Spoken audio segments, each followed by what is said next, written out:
우리에게 주시는 하나님 말씀 함께 보시겠습니다. 사무엘하 2장 12절부터 32절까지 말씀입니다. 한 절씩 교독하겠습니다.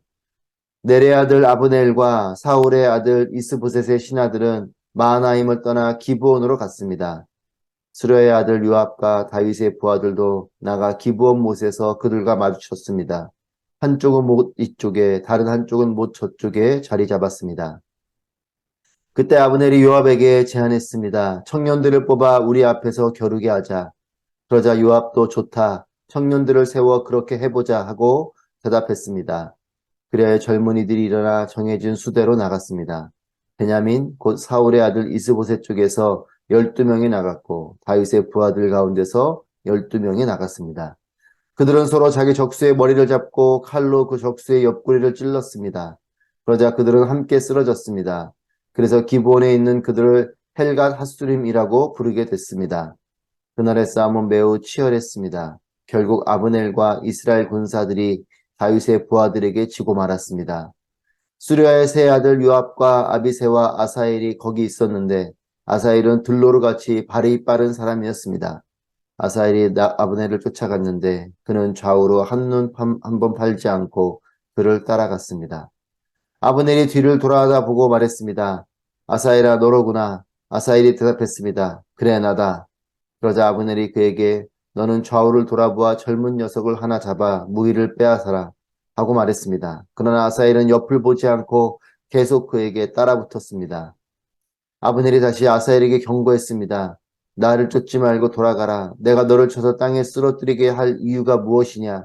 그러면 내가 내 형 요압의 얼굴을 어떻게 보겠느냐? 그래서 아사엘이 물러가지 않자 아브넬은 창 끝으로 아사엘의 배를 찔렀습니다. 창은 그의 등을 꿰뚫었고 그는 거기 쓰러져 그 자리에서 죽었습니다. 그러자 모두가 아사엘이 쓰러져 죽은 곳에 이르러 멈추어 섰습니다. 그러나 요압과 아비새는 아브넬을 계속 뒤쫓았습니다. 그들이 기브온 황무지로 가는 길가에 있는 기압 맞은편 암마산에 다다르자 날이 저물렀습니다. 베냐민 쪽 군사들은 아브넬 뒤를 에워싸고 무리를 지어 산꼭대기에 섰습니다. 아브넬이 큰 소리로 요압에게 말했습니다. 언제까지 그 칼이 사람을 집어삼켜야 하겠느냐? 이 일이 결국 고통으로 끝나리라는 것을 알지 못하느냐? 내가 언제쯤 내 부하들에게 형제들을 쫓지 말라고 명령하겠느냐? 요압이 대답했습니다. 하나님께서 살아계심을 두고 맹세하는데 내가 이 말을 하지 않았다면 내 군대가 내일 아침까지 형제들을 쫓았을 것이다. 요압이 나팔을 불자 모든 군사들이 다 멈추어 서서 더 이상 이스라엘을 쫓지 않고 싸우지도 않았습니다.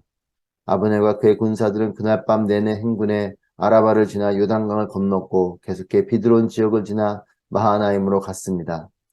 그때 요압이 아브넬을 쫓던 길에서 돌이켜 군사들을 모아보니 다윗의 부하들 가운데 19명과 아사엘이 없어졌습니다. 그러나 다윗의 부하들이 죽인 베냐민과 아브넬의 군사들은 360명이었습니다. 함께 했습니다. 그들은 아사엘을 베들레헴에 있는 그 아버지의 무덤에 묻어 주었습니다. 그러고 나서 요압과 그의 군사들은 밤새 행군해 동틀 무렵 헤브론에 닿았습니다. 아멘. 오늘도 우리와 함께 하신 하나님을 찬양합니다. 성령의 단비가 내리는 모두의 삶이 되시기를 축복합니다. 다윗은 이제 점점 왕으로서의 자리를 견고히 해 나가고 있습니다. 반면에 다른 반대 세력도 자신들을 정비하고 또 도전해 오게 됩니다. 12절 말씀 보시면 넬의 아들 아브넬과 사울의 아들 이스보셋의 신하들은 마하나임을 떠나 기브온으로 갔습니다. 마하나임에서 기브온으로 왔다. 마하나임에서 그 사울의 아들인 이스보셋을 세워서 그 군대 장관인 그 아브넬이 세력을 형성하고 이제 다시 유다 땅으로 넘어오는 것입니다. 마하나임은 지금으로 보면 요르단 땅이에요. 그리고 기브온은 이스라엘 땅이죠. 유대 땅인 이 기브온 땅으로 마하나임에서 그들이 세력을 형성해서 이 땅으로 유대 땅으로 넘어온 것입니다. 다윗의 세에 밀려서 먼 곳에서 자신들의 왕권을 세우고 이제 다윗이 통치하게 된 그 땅으로 들어오게 된 것이죠. 결국 이 두 세력이 유대 지역인 기브온 못에서 마주치게 됩니다. 아브넬이 이 마주친 가운데서 다윗의 군사령관인 요압에게 제안을 합니다. 14절 말씀입니다. 그때 아브넬이 요압에게 제안했습니다. 청년들을 뽑아 우리 앞에서 겨루게 하자. 그러자 요압도 좋다. 청년들을 세워 그렇게 해보자 하고 대답했습니다. 서로 싸움을 잘하는 청년들을 뽑아서 서로 겨루게 하자라고 제안을 하고 그것을 받아들입니다. 결국 각각 12명씩 나와서 서로 싸우게 됩니다. 한 이스라엘 민족인 이 한 민족이 이제 적으로 만나게 되어서 청년들 12명이 서로 싸우게 되는 것이죠. 같은 민족이지만 적이 되어서 이 두 세력이 처절하게 싸우게 됩니다. 청년들의 싸움이니 혈기 있는 청년들이 또 얼마나 치열하게 싸우게 되겠습니까? 그래서 16절 말씀 보시면 그들은 서로 자기 적수의 머리를 잡고 칼로 그 적수의 옆구리를 찔렀습니다. 그러자 그들은 함께 쓰러졌습니다. 그래서 기본에 있는 그것을 헬갓 핫수림이라고 부르게 됐습니다. 여러분 이 장면이 참 잔인하지 않습니까? 서로 자기 적수의 머리를 잡고 칼로 그 적수의 옆구리를 찌르는 이 12명의 청년이 총 24명의 청년들이 서로 뒤엉켜서 서로 칼로 옆구리를 찌르는 이런 피 흘림의 장소가 되죠. 그래서 헬갓 핫수림, 여러분 큐티책에 보시면 그 이름의 뜻이 나와 있지 않습니까? 날카로운 칼의 밭이다. 얼마나 그 피 흘림이 처절했으면 이런 이름이 붙었겠습니까? 그런 정도로 이 24명이 뒤엉켜서 서로 칼로 찌르는 이 장소는 이와 같은 피 흘림의 땅이 돼버렸습니다. 피로 물든 이 치열한 전투는 결국 다윗의 군대가 승리하게 됩니다. 승자가 있고 패자가 있죠. 하지만 모두가 패자일 수 있습니다. 같은 민족인데 서로 이렇게 피 흘림을 하게 된 것이죠. 다윗이 왕으로 세워졌을 때 그 왕권을 인정하고 그냥 그대로 나라가 형성이 됐다면 이런 일이 없을 텐데 그 사울의 아들인 이스보셋을 데리고 그 아브넬이 또 새로운 세력을 형성해서 도전해 오는 것. 이것을 통해 결국은 같은 민족이지만 전쟁을 하게 되고 결국 이제 이런 상황 속에서 다윗이 또한 한 민족을 이루게 되지만 한 통일 왕국을 이루게 되지만 이 남유다 북이스라엘도 분열하게 되는 여전히 계속된 그런 분열의 조짐들이 있는 것이죠. 강하게 서로 맞서면 결국 희생이 따르게 되고 무고한 피를 흘리게 되는 것입니다. 여러분 이렇게 강하게 힘으로 뭔가를 제압할 때에 그 가운데 진정한 용서가 있겠습니까? 그 가운데 진정한 화해가 있겠습니까? 그 가운데 진정한 일치가 있겠습니까? 우리는 때로는 힘을 가지고 뭔가 강하게 부딪히면 일을 이룰 수 있을 거라 생각합니다. 하나가 될 수 있을 것이라 생각하죠. 근데 그렇지 않습니다. 여러분 십자가를 보면 십자가는 가장 약한 자리입니다. 죽음의 자리이고 그냥 그대로 수용하는 자리이고 수긍하게 되는 자리죠. 하지만 가장 약해 보이는 이 십자가의 자리가 가장 강한 자리가 되었습니다. 온 인류를 아우르는 진정한 용서가 일어나고 진정한 화해가 일어나고 진정한 일치를 이루게 되는 그곳이 십자가이죠. 하나님과 원수됐던 인류가 하나 되는 자리가 십자가였습니다. 하나님께 힘의 논리로 우리에게 다가왔다면 여러분 어떻게 됐겠습니까? 하지만 하나님은 그렇게 우리에게 오신 것이 아니고 진정한 사랑으로, 진정한 용서로, 진정한 화해로, 진정한 일치로 오신 것이죠. 우리 그리스도인은 이런 약하지만 가장 힘 있는 십자가의 삶, 십자가의 존재가 되어야겠습니다. 화해와 일치를 힘으로 이루려고 하는 사람들이 아니라 화해와 일치를 용서로, 희생으로, 사랑으로 이루는 십자가의 삶이 그 가운데 있어야 될 것입니다. 다윗의 군대가 승리를 하고 이제 아브넬의 군대가 패배하게 됩니다. 그런데 이것으로 만족이 안 되는 사람이 있어요. 18절 말씀입니다. 스루야의 세 아들 요압과 아비새와 아사엘이 거기 있었는데 아사엘은 들로르같이 발이 빠른 사람이었습니다. 요압의 동생인 아사엘입니다. 패배하고 돌아가는 아브넬을 이 아브넬을 끝까지 죽이려는 이 일념으로 눈길도 안 돌리고 끝까지 쫓아갑니다. 그리고 18절 말씀에는 아사엘이 들로르같이 발이 빠른 사람이었다 이렇게 기록하고 있습니다. 발 빠른 아사엘이니 얼마나 빠르게 또한 이 아브넬을 쫓아갔겠습니까? 하나님의 뜻은 발견되어졌습니다. 다윗이 유다의 왕이 되고 그의 세력이 점점 커지고 하나님께서 그를 승리케 하신 겁니다. 특별한 하나님의 명령이 아니라면 굳이 아브넬을 쫓아가서 죽일 일은 아니었을 것입니다. 사명이 완수되었죠. 다윗이 승리하게 되는, 그리고 다윗이 이제는 그 왕권을 더욱더 견고하게 해나가는, 다윗이 세우는 이 새로운 나라가 이제 견고해져 가는, 하나님이 또한 그를 그렇게 세워주시고 이제 그의 다윗의 중심으로 한 나라가 세워지는 그것이 발견되어졌습니다. 그것으로 족한 것일 수 있습니다. 그게 쳐들어온 그들을 잘 이기고 물리쳐냈습니다. 하지만 그리고 하나님은 그 가운데 그 아브넬을 죽이라는 명령이 따로 없습니다. 굳이 이렇게 아브넬을 쫓아가서 죽일 일은 아니었습니다. 사명이 완수되었지만 사심이 늘 문제인 거죠. 가장 무서운 사람은 탁월한 능력을 가지고 있으면서 잘못된 비전을 가진 사람입니다. 능력이 뛰어나기 때문에 잘못된 방향으로 더욱더 힘있게 더욱더 끝을 보면서 가게 되는 거죠. 그래서 더욱더 큰 위기를 자초할 수 있는 것입니다. 여러분, 능력보다 더 중요한 것은 중심인 것입니다. 능력을 달라고 기도하기 이전에 올곧은 중심과 마음을 달라고 기도해야 됩니다. 여러분, 역사를 보십시오. 수많은 탁월한 사람들, 하지만 방향이 잘못되어서 한 공동체를 힘들게 하고 또 심지어는 자기 자신조차도 파멸하게 되는 이런 사람들을 우리가 보게 되지 않습니까?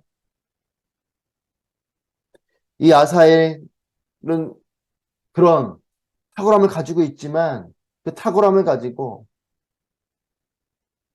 이 아브넬을 쫓아가게 되죠. 결국 아브넬을 끝까지 쫓는 아사엘을 향해서 이 백전노장인 아브넬이 한마디 합니다. 그럴 만한 이유가 뭐가 있냐? 그만해도 괜찮다. 너가 위험할 수도 있다. 이 이야기를 합니다.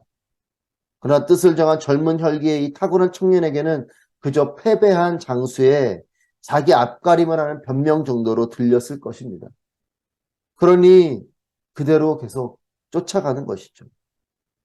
이제 이 본문 뒤에 보면 아사엘과 아사엘의 형인 요압의 차이를 보게 됩니다. 요압은 비록 적장이지만 아브넬이 하는 이야기를 듣고 그 뜻과 의도를 알아차립니다. 그리고 지혜롭게 결정을 해요. 하지만 아사엘은 그렇지 않죠. 이런 말 속에 그냥 그대로 직진을 합니다.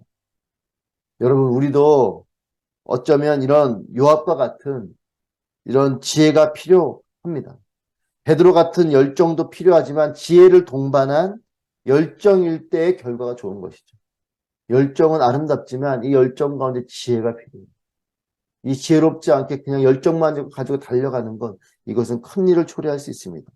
결국 이 일을 통해서 23절에 보시면 그래도 아사엘이 물러가지 않자 아브넬은 창 끝으로 아사엘의 배를 찔렀습니다. 창은 그의 등을 꿰뚫었고 그는 거기 쓰러져 그 자리에 죽었습니다. 그러자 모두가 아사엘이 쓰러져 죽은 곳에 이르러 멈추어 섰습니다. 아사엘은 노련한 이 아브넬의 창 끝에서 결국은 죽음을 맞이하게 됩니다. 그렇게 치열하게 쫓아갔던 그 모든 발걸음은 그냥 그 길로 멈춰 서버리게 됐습니다. 26절에서 27절 말씀 보시면 아브넬이 이제 제안을 합니다. 그리고 요압이 이를 수용하는 장면이 나옵니다. 아브넬이 26절, 27절에서 아브넬이 큰 소리로 요압에게 말했습니다. 언제까지 그 칼이 사람을 집어삼켜야 하겠느냐? 이 일이 결국 고통으로 끝나리라는 것을 알지 못하느냐? 내가 언제쯤 내 부하들에게 형제들을 쫓지 말라고 명령하겠느냐? 요압이 대답했습니다. 하나님께서 살아계심을 두고 맹세하는데 내가 이 말을 하지 않았다면 내 군대가 내일 아침까지 형제들을 쫓았을 것이다. 물론인 아브넬은 상당히 교활한 사람입니다. 그래서 이 교활함을 가지고 자신의 생명을 부지하기 위해서 이런 제안을 한 것으로 보이기도 합니다. 하지만 또한 이 말이 틀린 말도 아닙니다. 그렇게 치열하게 쫓아서 형제들을 죽이고 하는 피 흘림의 일들을 계속할 이유가 있는가? 그 말에 요압은 이 말을 수긍하는 거죠. 아브넬이 제안을 하고 요압이 이를 수용합니다. 지혜로운 판단과 결정이 군사들의 희생을 막아주었습니다. 같은 민족끼리 분쟁과 다툼을 멈추게 한 것이죠. 분별의 은사가 있게 되기를 바랍니다. 여러분, 능력이 있어도 방향을 모르면 이 방황이 더욱더 커지는 것이죠. 요압이 가진 것 같은 지혜가 우리에게도 가득하길 바랍니다. 여러분, 삶은 선택의 연속입니다. 하나님 뜻에 합당한 지혜로운 선택과 결정을 하는 우리가 되길 바랍니다. 여러분, 분별을 잘해야 내가 가진 능력이 더욱더 아름다운 열매를 갖게 되는 것입니다. 하나님의 뜻을 잘 분별하고 또 하나님께서 기뻐하는 것이 무엇인지, 그리고 이 상황 속에서 정말 진정으로 올바른 것이 어떤 판단인지 분별의 은혜가 필요한 것입니다. 분별의 은사가 필요하고, 물론 이 분별 은사 영적인 분별이지만 우리에게는 이런 지혜로움이 필요합니다. 삶을 살아가면서 올바른 분별을 하는 것, 이것이 필요한 것이죠. 아브넬은 다시 군사들을 이끌고 자신들의 주둔지인 마하나임, 즉 지금의 요르단 땅으로 다시 돌아갑니다. 그리고 요압도 군사들을 데리고 이제 헤브론으로 돌아가게 됩니다. 각자의 자리로 다시 돌아가게 되는 것이죠. 30절, 31절 보시면 다윗의 군대가 대승을 거뒀습니다. 31절에 다윗의 부하들이 죽인 베냐민과 아브넬의 군사들은 360명이었습니다. 그런데 30절에는 다윗의 부하들은 19명, 그리고 거기에 아사엘이 포함됐습니다. 아사엘까지 해서 그 정도의 인원만 희생하게 됐습니다. 대승을 거둔 것이죠.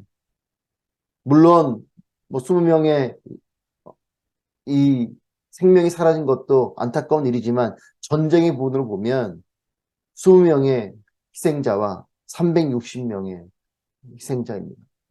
큰 승리를 거두고 그들은 돌아가고 승리를 거둔 것이죠. 이 모습을 통해서 하나님께서 다윗의 왕권에 힘을 실어주시고 사울의 왕권은 몰락하는 이런 것들을 겉으로 보게 됩니다. 하지만 요압의 마음은 무거울 것입니다. 자신의 동생을 잃어버렸습니다. 안타까운 전쟁인 거죠. 국가적으로 보면, 다윗의 왕권으로 보면 이것이 큰 승리이지만 또 하나님께서 승리를 주신 것을 확인하게 되지만 이 요압 개인은 자신의 동생인 아사엘이 죽는 일을 겪게 되는 마음 아픈 전쟁인 것입니다. 그래서 베들레헴에 아사엘을 묻어주게 됩니다. 이 베들레헴에 아사엘을 묻어주며 요압은 아마도 여러 생각을 했을 것입니다. 군사령관으로서 승리를 거둔 것에 대한 마음도 있지만 자신의 동생을 잃어버린 것에 대한 안타까움, 그리고 아브넬에 대한 분노와 복수심이 있었을 것입니다.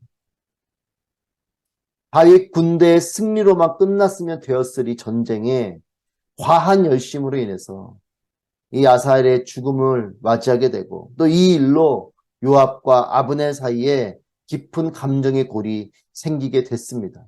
이제 후에 이 뒤쪽에 있는 본문 말씀, 성경 말씀을 보면 결국 요압과 아브넬 사이의 이 감정의 골로 인해서 사건들이 일어나게 됩니다. 거기서 멈추었으면 좋았을 일들이 많습니다. 아사엘이 멈추었다면, 그리고 동생의 죽음이 안타깝지만 요압이 원수의 마음을 품지 않고 멈췄다면 다른 일들이 역사에 기록되어졌을 것입니다. 하지만 그렇지 못하고 아사엘이 죽음을 맞이하고 또 요압과 아브넬 사이에 감정의 골이 생기게 되는 이 일로 인해서 이후의 일들은 또한 다른 일들로 나타나게 되는 것이죠. 여러분, 우리 삶에도 속도를 내는 열심만큼 잘 멈출 수 있는 브레이크가 있어야 됩니다. 엔진이 좋은 차일수록 브레이크가 좋아야 되는 것이죠. 능력을 많이 가지고 있을수록 절제하고 자제하고 또 한 번 더 그것의 방향성들을 돌아봐야 되는 신중함이 필요합니다. 능력이 많을수록 겸손해야 되고 또 능력이 많을수록 그것으로 자족해야 되는 것이죠. 승리를 주신 것으로 자족했다면 아사엘은 이런 피 흘림이 없었을 것이 또한 요압의 마음 가운데 분노의 마음도 없었을 것입니다. 하나님의 일이 오롯이 하나님의 일로만 남게 되는 우리의 삶이 되기를 바랍니다. 하나님께 주신 승리를 그것으로 만족했으면 좋았지 않았을까 싶은 오늘의 이 말씀입니다. 하지만 그렇지 못한 안타까운 일들이 있습니다. 우리의 삶에도 하나님의 일이 일어난다면 하나님의 일이 일어나는 것으로 끝나야 돼요. 거기에 나의 사심이 들어가고 욕심이 들어갈 때 문제가 되죠.